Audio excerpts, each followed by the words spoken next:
Welcome to the Transformational Storyteller Podcast. The stories we tell ourselves and others shape the lives we lead. I'm your host, Dara Lise Lyons.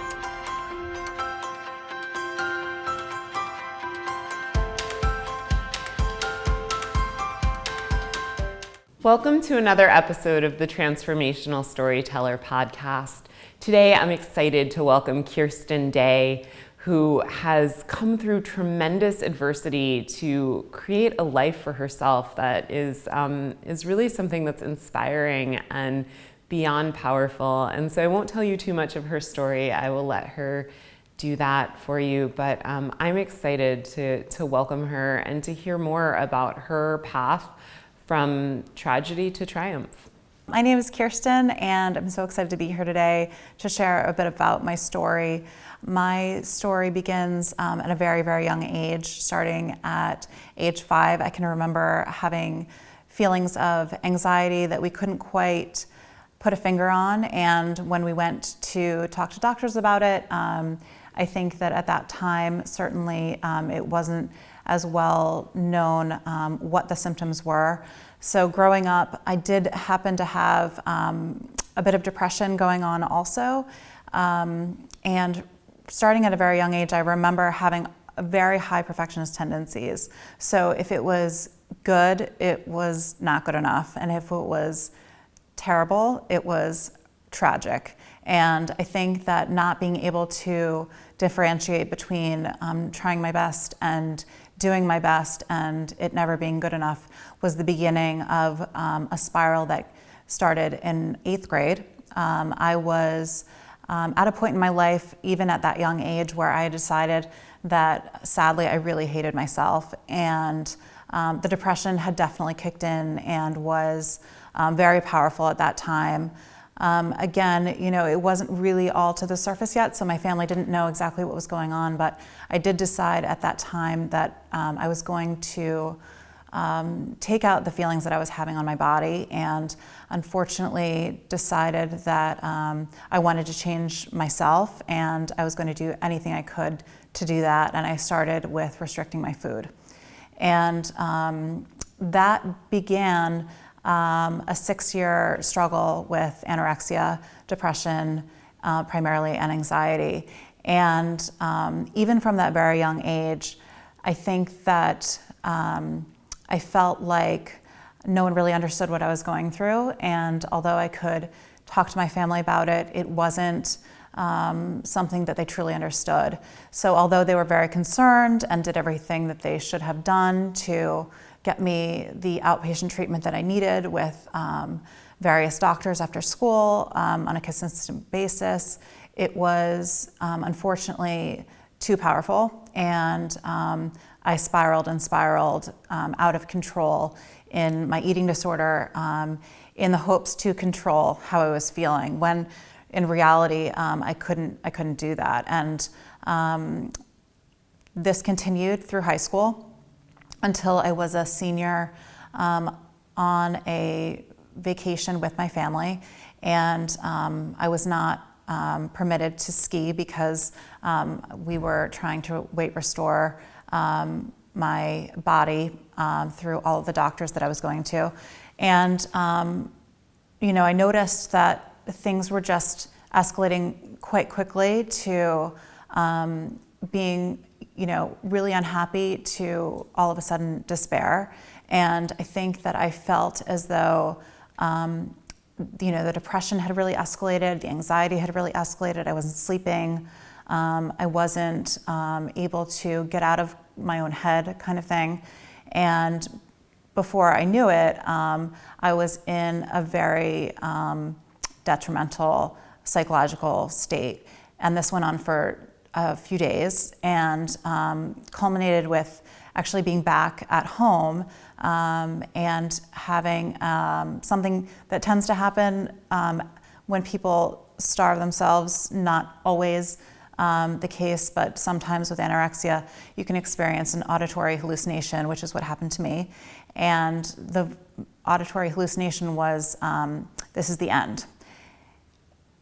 And I think that in the mind of a 17-year-old, adolescent, that is enough to really stop you in your tracks. And so I went from being so determined to be the best anorexic that I could be to all of a sudden thinking, wow, this has gotten completely out of control. And I am terrified as to what is going to happen next. So that was the beginning of my journey to treatment and to life afterwards.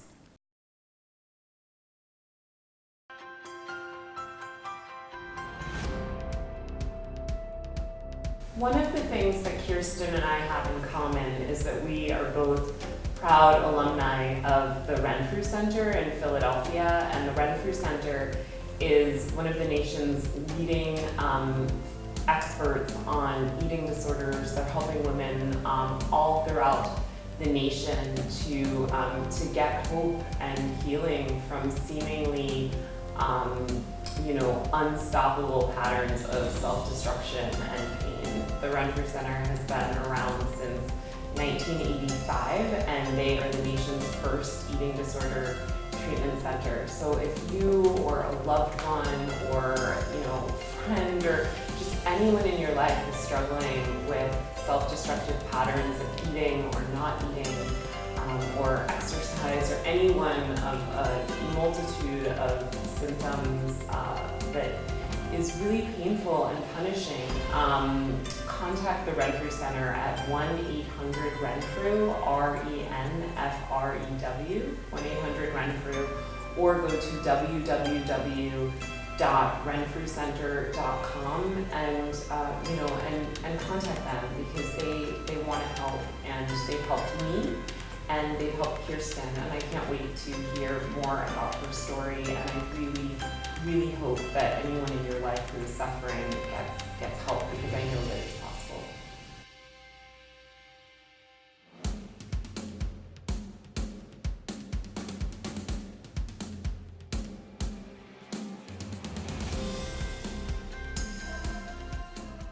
Kirstin, thank you so much for being here today. Thank you for having me. Yeah, I'm really excited to do a deep dive with you into you and your work and your experience. And I want to thank you too for telling that story, because it just really touched my heart. Oh, thank you so much. Yeah, it's one of those things where I think the more we can be open about mental health, and certainly when I am open about my story, I feel as though people really respond, and you find out that a lot more people are struggling than you think. Yeah.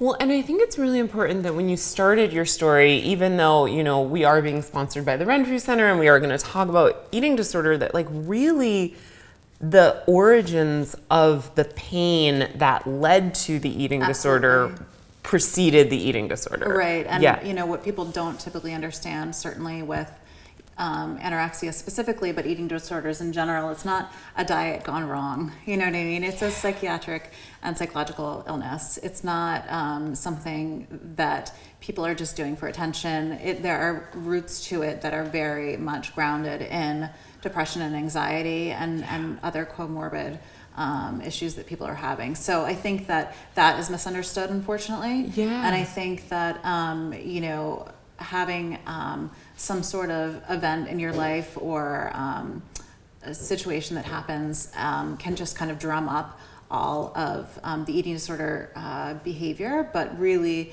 like you said, it's grounded in whatever the emotional distress is that's going on. Yeah, and that in many ways it's a coping mechanism. It feels like it's saving your life at the time when it arises, right? That's right. So can you talk a little bit more about, because I really want people to understand that, if someone in their life has an eating disorder or whatever, they're not doing it to create a problem. They're actually doing it to solve a problem, if that makes sense. So can you talk about your experience with that? Sure. My eating disorder specifically, I think, was used as a coping mechanism to deal with stress that was going on in my life.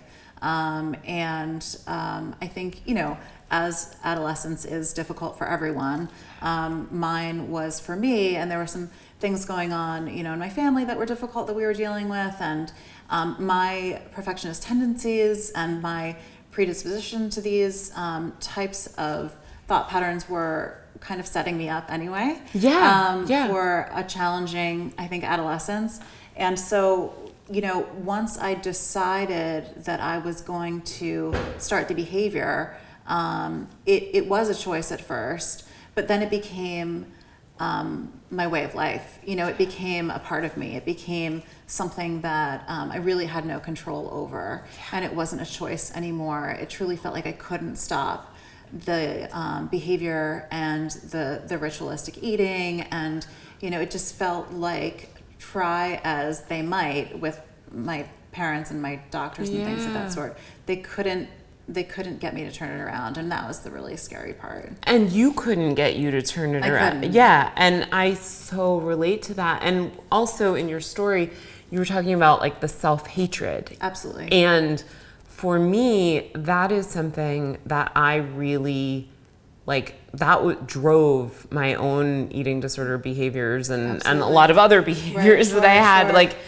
And I couldn't really even begin to work on that until getting into recovery. But that was there before the eating disorder for me. And it was there after giving up the symptoms. That's right. Yeah. And I think that, people say, she's got these behaviors that she's doing, and it's probably, because of, she doesn't like her body physically, or it's because she wants attention, or it's because she just can't handle the stress. And unfortunately, it's much, much more complex. Yeah. And I think, to have a 13-year-old girl, really, who actually despises herself. I mean, I think that's really hard for people to get their head around. Right. So, where does that come from? What is that rooted in? And how do we go from there was kind of the question. Well, it's also so hard because people look at, they can't look at our insides, right? So people look at you as a 13-year-old girl and they're like, but you're beautiful and you're talented, and I just don't understand why you can't just see yourself the way that I see you. I mean, how many times did people say that to you? I can't even tell you how many times people would say, why can't you just eat? Yeah. And, again, there is this distorted perception that people with anorexia never eat anything. That's not the case. Right. But it is very much a controlled, restricted intake of food. And typically, the way that I was doing it was, in these kind of ritualistic ways, always eating the same thing at the same time, in the same fashion. And if it was outside of that, I was so incredibly uncomfortable, and I'd actually feel enraged if someone was trying to make me stop doing that the way that I felt comfortable. Yeah. And I think, like I said, it's a multifaceted, multi-layered disorder, and I think it's only until you kind of scratch the surface of reversing the symptoms that you really get to what the emotional issues are underneath. Right, yes. Well, and so I want to talk a little bit about how did you, because you ended your story with the auditory hallucination, and which, if people aren't familiar with what that is, that's hearing a voice, correct? It's not schizophrenia, though. No, it's absolutely induced by, as you'd imagine, think about someone who eats normally and is really, really hungry or has to fast for something, and they start to feel a little bit lightheaded, or they start to feel a little bit out of sorts. Imagine doing that for a prolonged period. And then having that, depression, anxiety kind of on top of it. So it was kind of the perfect storm, really. But I think, at the time, I felt as though I can't believe this has gone this far. I had, so wanted to be, like I said before, really good at this disorder, which is a very distorted point of view. But at the time, it's a symptom of the same things that cause the eating disorder, right? Absolutely. It's like, I want to be the perfect fill in the blank, so I'm going to want to be the perfect anorexic too. That's right. But once this happened, it truly was as if I was facing my mortality. I mean, this was a very profound experience, and it was terrifying. And I'm actually, in hindsight now as a grown woman, very thankful for the experience, because it truly launched me into desperately wanting to seek help. And I ended up, which doesn't happen a lot, but I ended up asking my family to have me put into a treatment center. And so I think a lot of people, don't necessarily feel that intense kind of, intense kind of emotional experience, and so don't necessarily have that extra push to say, wait a second, this has gotten way out of control. And I think I'm thankful for that, because it allowed me to then say to my mother, without telling her exactly what had happened, because I thought it would be too much, especially, after all she had been through and my father had been through, dealing with 6 years of this. But yeah, I think it was me saying, I need help. And I think at the time it was a really scary thing, but in hindsight, I think it was really hope. Yes. Yeah. Well, and also, because these things, it's like any addiction, right? Like, it gets a hold of you. Absolutely. And it's got you in its grasp. And I think hitting a sort of bottom, whether it be a spiritual, an emotional, a behavioral bottom, hitting a place where it's like, this is killing me to keep doing this. That's right. So even though I'm terrified of giving it up, even though I feel like I will cease to be me if I give it up, I'm willing to do that, to take that leap of faith, because it's just too painful, right? And even after that experience, which was so profound, obviously, I remember distinctly my outpatient treatment team saying, yes, we are on board. Let's go to Renfrew. Let's get an evaluation and see kind of where we are from there. And I remember even having just had this experience, going to Renfrew and seeing another woman waiting to go in for her meeting to be, considered for the program. And I remember thinking, they will not think I'm sick enough to be here. Yeah. They won't think that I need to be here. Yeah. They will look at me and say, no, you should probably continue with outpatient. And they didn't say that. Right. Well, there is, we spoke a little bit about the distortion of the distortion of self-hatred, right? But there's also a very real, I think some people might not know this, but people who have eating disorders often have a spectrum. It can, body dysmorphia can exist on a spectrum, but there is this thing of not being able to see yourself accurately. So you might look in the mirror and see I'm overweight and be emaciated, or you might, just there's it's almost like a funhouse mirror effect. That's true. And, it's interesting because throughout the process of recovery, you learn how to trust yourself again, to see yourself the way that you truly are. Yeah. But I went, from being this very intense, determined, anorexic, dealing with these issues, to now all of a sudden I'd flipped the switch and I wanted to be the best recovery patient person, Yes. And so I went into Renfrew and I was like, I'm going to do whatever I have to do. I'm going to eat what they tell me to eat. I'm going to talk through every group. I'm going to express all of these emotions, and I'm going to turn this around, and I'm going to feel better probably within a week. And it doesn't work that way. No. It was the hardest experience that I've ever gone through in my entire life. And I've had 2 kids, It was like nothing I've ever experienced. And I think, over time, what starts to happen is, as you start to feed yourself more regularly and normally with the help of the team there, I experienced what I like to refer to as an emotional awakening of sorts.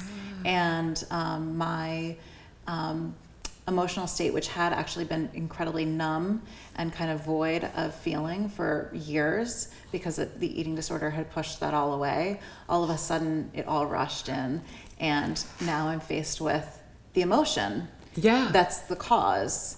And then the real work starts. Well, and the emotion that was the cause, but also because you've been suppressing all the layers, and you didn't have the tools to deal with the emotion at the time, but if you'd been able to deal with it at the time, it wouldn't maybe have been so big or painful or scary because you've got then these 6 years of suppression on top of it. Right. Yeah. Right. Yeah. Yeah. I think no one really equips you for how to respond to things, certainly when you feel intensely about them. Yeah. And I think children in particular, certainly when I was growing up, which wasn't that long ago, there were not a lot of people talking about mental health.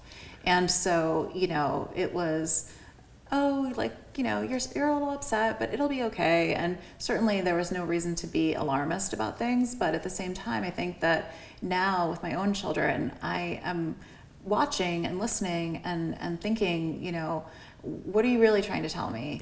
And is there more to that? Or is it just, that we're upset and we're moving on, or is there something that I really need to think more about? Yeah. So I think, if I had some of those tools, like you said from the beginning, maybe my situation would have been different, but I don't think that I would have had the fortunate experience, which sounds odd, of going through it.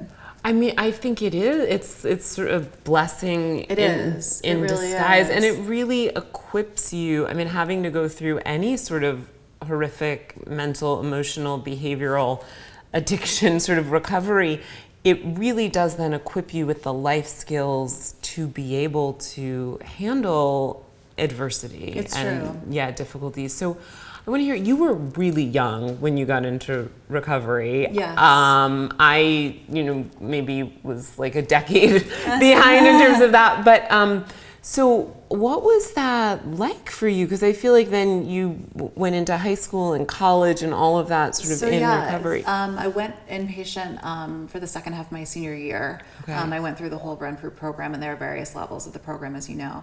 And then went back to high school 2 weeks before graduation and graduated. Wow. Okay. And then took my meal plan to senior week at the beach. Yep. Oh my gosh. And, it was just this like kind of being thrown back into real life. Yeah. Luckily for me, it worked. I went to and you did the work, right? Because right. Yeah. And I had applied for school from the hospital. So I went to college on time. Okay. And went to Lehigh University and started my freshman year speaking about my experience. And it was really powerful because I think that women, and certainly men, are affected by eating disorders as well. 1 in 3 people struggling with an eating disorder is male. People just kind of came out of the woodwork and said, can we get coffee? Can we talk about this? I'm experiencing some of the stuff you're describing, and I need to kind of know how to deal with it. And I think for me at the time, it was, selfishly or not, it was really helpful in my recovery. Well, I think, yes, the more honest you can be, the more helpful. And also, like people who are in a addictive pattern or a eating disorder pattern, like if you're not talking about the symptoms or you're not talking about what you're doing, sometimes it's so that you can insulate and protect those symptoms. And the more you're sort of like telling people about recovery, the more accountability there is. Like then if they notice that, you're not eating for a couple days, or we're inviting you to dinner and you say no to every dinner invitation, like people start to challenge you on that if you're speaking openly about wanting to be in recovery or being in recovery. Absolutely. Yeah. And I think the most kind of impactful piece of it all was the response was not a negative one. Yeah. When I'm sitting there and I'm saying, this is my story, and this is what happened, and this is what I've been through, and the response wasn't, oh my gosh, she's so strange. How did she, what happened there? Or, what is that about really? It was genuinely, wow, okay, well, I've experienced some of that. Yeah. Or thank you for sharing that with me, because now I can understand a little bit more if someone in my life is struggling. That kind of reaction, and creating kind of a community where it's safe to talk about these things, I think is so critical. Yeah. Well, and I mean, at what point did you, because now I know you started this brand and you help other people, so at what point did you make that transition from, I'm going to own my story Sure. to I'm going to use my story to help other people? Well, I went to, after school, I went to New York to live there for 8 years.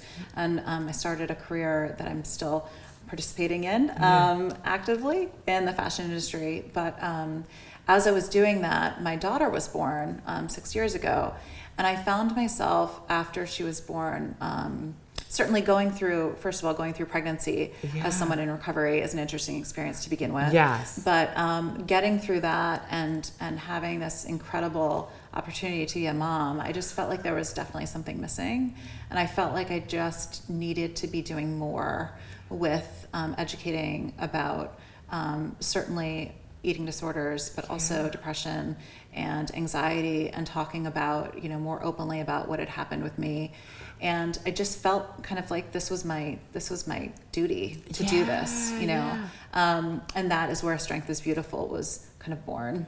So I have a bunch of follow-up questions about motherhood, and I'm going to ask you those, but Sure. Tell a little bit more about Strength is Beautiful and the work that you do in that milieu. Sure. So Strength is Beautiful is it's twofold, really. It's a series of programs that I developed with Dr. Janice Hillman from Penn Medicine. She vetted them for me. She's phenomenal, and it is about eating disorders and behavioral health. Depending on the audience, it kind of skews the topic of conversation a little bit, but it's informative, but it's also tied in with my own story. And so I think that people feel, once you start to tell your own story, that it's kind of opening the door for them to discuss, perhaps something similar that they've experienced, or, to relate to you in some way or another. So I've worked a lot with Renfrew, which is a phenomenal place, as we know, and NEDA in New York. Which stands for National Eating Disorder Awareness. Yep. They are a phenomenal organization, lots of information there. And then various local organizations and schools and women's groups. And so it's really kind of over the 6 years become a passion of mine to really be as open and vocal about this as possible, and kind of give people the go ahead to say, okay, this is happening with me, and this is okay. Because I think that my message is on the other side of these very difficult situations, certainly an eating disorder, a terrible depression, there is life, and there is recovery. And, I have a medical predisposition to depression, and that's okay. Yes. I will have that my whole life. That is okay. I manage it. Right. I have people in place who help me do that. Yeah. And I'm able to have a career and have a family and have a marriage and a really full life. So I think that's really important for people to understand. Right. And a full life, and one that has meaning, and where you're giving back. Sure. And you're using these experiences that are challenging, but also, if you didn't have those challenges, you wouldn't be able to relate to people and help them through in the way that you are. Right. I think it creates a connection. Oh my gosh, totally. I feel very connected to you. Yes, I feel very connected to you too. And I don't know, I'm sure that other viewers and listeners will be interested in this, but I'm really asking just for myself, because I haven't had this experience. But what was it like to go through pregnancy? What is it like to be a parent? Where you're literally having to feed other people from a position of being in recovery yourself. It's interesting. I have not had any relapse of the eating disorder, thankfully. Yes. Since my time at Renfrew, the depression has been something I've had to manage more so. But, I think for someone who likes to have control, certainly over themselves and their feelings, and possibly other things, I think a changing body outside of your control is a very odd experience. And I think, obviously cognitively, I could say to myself, with both the pregnancy with my daughter and my son, this is a miracle. This is a blessing. This is something that is just truly remarkable. I truthfully, I didn't like my body changing. Yeah. And I didn't like the way that felt. And so because I knew that there were various facets of the pregnancy that I would have to deal with, I kept my psychiatrist in place. My OB knew about my history right off the bat. They even asked me, when I came in, because you get weighed a lot, do I want to do a blind weight, which in treatment typically means that you're turned around and you don't have to see the number on the scale. So it's not triggering for people. And so I already had kind of, things in place should they go pear-shaped, and they didn't, luckily. But there were facets of things that I really had to consider. How was I going to deal with an antidepressant throughout the pregnancy? How was I going to deal with the change in body, and the change in hormones, the change in everything, really. The change in your entire life. It's a complete change in your entire life. So, but my children now have really been the ones to drive me to talk about this stuff, because I would hate for them to ever feel like they couldn't tell someone, certainly tell me or my husband, if they were experiencing any of this stuff, and I just don't want that for, our young people, and certainly not for anyone, but I just think that it's so incredibly valuable to talk about this stuff. Well, I remember, when I was a little kid, I don't remember what the inciting incident was, but I know I was crying. Like, I know I was just crying and crying about something. And my mom said, are you okay? Do you want a hug? And I said, no. I said, I'm fine, and no, I don't need a hug. And I remember that, like afterwards, maybe, like a couple hours or whatever after, the feelings had abated, she was like, well, dear, why didn't you want a hug? And I said, well, Mom, because if you gave me a hug, that's supposed to make it all better. And I knew I wasn't ready for it to all be better. And, I think back on that now. Well, right. But I was thinking back on it now, and I'm like, wait a minute. Why did I believe that I couldn't ask for or receive emotional support unless it was going to like fix me, right? And I think it's helpful to grow up in a household where maybe, if there is a parent who's predisposed to depression or whatever, where it's okay to say, you know what, I'm going to share my feelings, and they don't have to be solved. Like we can talk about feelings. We can give hugs. We can give a hug now, and we can give another hug an hour later, and I feel like it is really important for people to have feel like it's like safe to be with feelings and not, need to kind of put a bow on them. Sure. Certainly, male and female. Yes. I think what was really profound for me in treatment was the first time, and I will never forget, when my feelings kind of came back to the surface. And we were in group, and there was another woman talking about her experience, and I just started sobbing, and it had nothing to do with me. And all of a sudden it was like, wow, this is a really powerful moment, and this is when things are starting to change. It was I will never forget that. And I think that people don't even understand what that could feel like, because a lot of people aren't walking around completely emotionally numb. I mean? Or they're walking around just like low level emotionally numb, right? Sure. Yeah, and empathy that comes from being a human being and like connecting with another human being is. And for anyone considering it, I do think that the community and treatment is a phenomenal experience. I think just to be with other people who understand what you're talking about and how it is. And just to say, you don't have to explain. I get it. That's a really powerful thing. And I think for me, the thing that was the most powerful about being in a treatment setting was just being able to put everything else on hold. That's right. And prioritize getting well as if it were my only job, because really it really was. It really was. It was all I could do. And I remember, we were talking about being numb and not having feelings, like they had to give me a chart of feelings, like the different faces and the different labels, because I would have a feeling and I wouldn't know what it was. I remember the first time I experienced boredom. I was like, I'm having a feeling. I don't know what this feeling is, because I had never not been doing something. And then I was like, oh, and I had to call someone. I called my mom and I was like, Mom, I'm having this feeling. Let me describe it to you. And she's like, I think you're bored. I think you're bored. I think you're bored. Right. So it's pretty amazing to be able to like come alive again. It truly is like coming alive again. And I think there are other factors that people don't realize are also at play. When you're restricting your food for a really long time, you lose all sense of hunger. Yes. And so I had to relearn, what does hunger feel like? What does being full feel like? Is this just a physical reaction that I'm feeling that's really uncomfortable because, I'm just starting this process, or am I really full? And so there's so many levels to it. It's not just the physical, it's not just the emotional, it's the whole thing. Yeah, and I think I'll put a link in the show notes to the starvation study, which I don't know, had you ever heard of that study?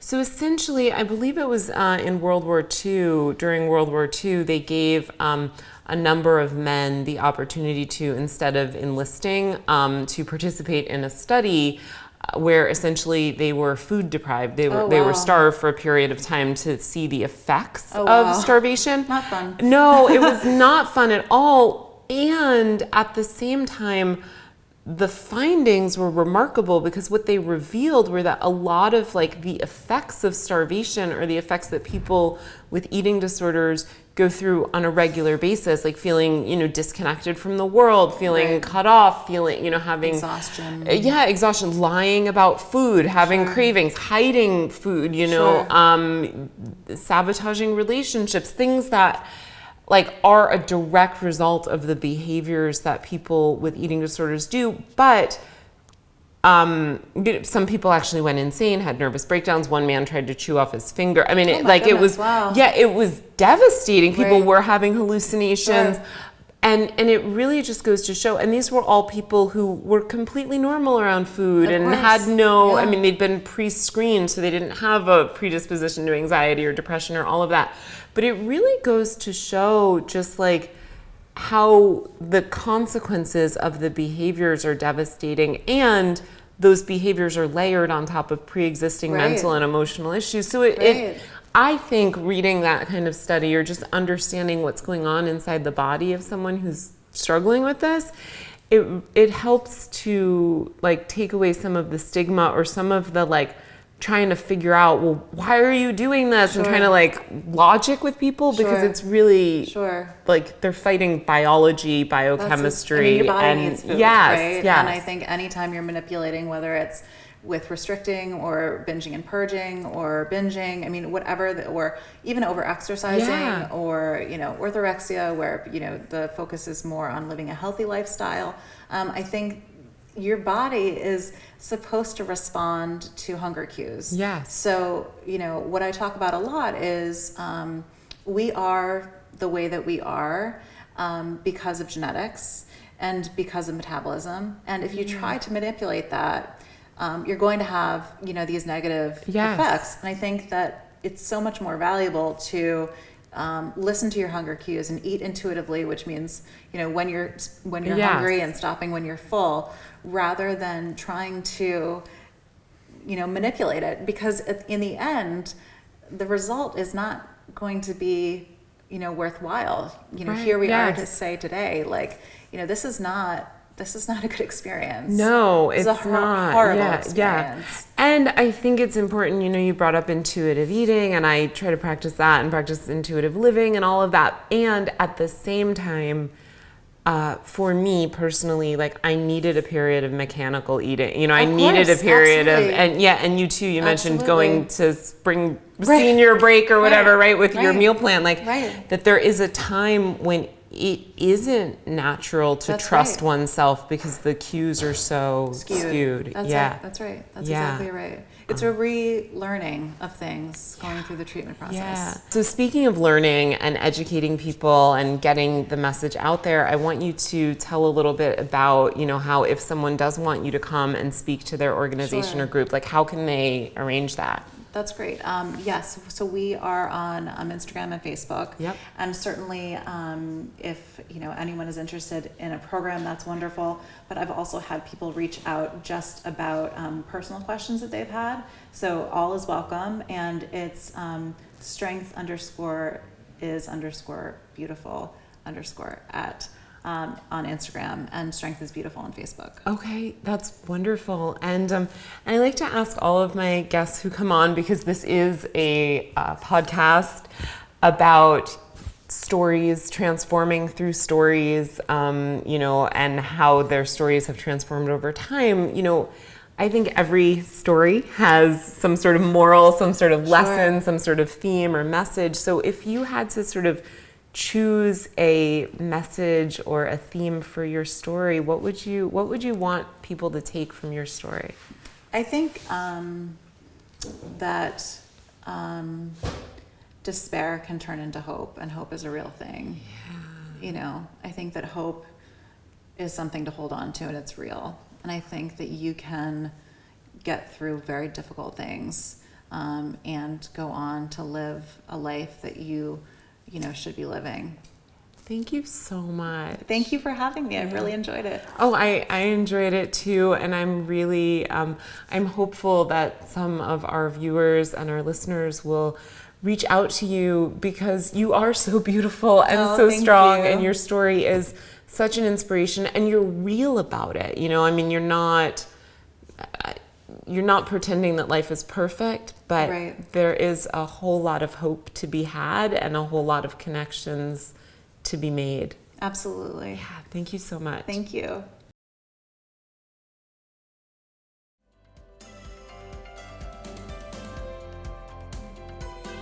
I'm really grateful that Kirstin came on today and shared her story of getting back up after a difficult time. And along with that theme, one of our show sponsors is Just Strong, a clothing brand for women that emphasizes strength after adversity. So if you would like to take advantage of 10% off on any of their amazing offerings, go to www.juststrong.com and enter the coupon code DARALEASE10 at checkout.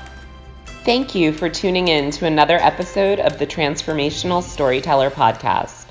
As always, thanks to our episode sponsors, our production team at Rebel Hill Consulting, and of course, many thanks to you, the listener. Whoever you are, wherever you are, I hope you're creating stories that empower you and inspire others.